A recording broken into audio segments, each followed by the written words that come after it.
Late na naman ako, hala. Si Sir Velasquez, andyan na ba? Habang nagsasalita si Mira, may isang lalaki na titig sa kanya. Tahimik lang ito habang nag-drawing nang biglang nahulog ang ballpen na hawak ni Mira. Kagat namang itong dinampot ni Kyle. Ito, ballpen ko, nahulog. Salamat. Uy, ang galing mo palang mag-drawing. Happy ko lang naman to. Hindi naman ako ganong magaling dito. Wow, ang humble naman na itong lalaki na to. Habang nagsasalita si Mira, ay bigla namang dumating sa likod niya si Mr. Velasquez. Nanginayang naman si Mira na hindi niya narita kung malok na drawing ni Kyle.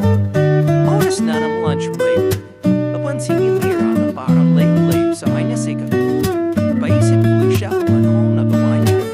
Habang papalapit si Mira sa kantin, napansin niya na nag-iisa sa lamesa si Kyle. Agad naman niya itong nilapitan at nagsabing, Uy, Kai, pwede ba makita yung sketch mo?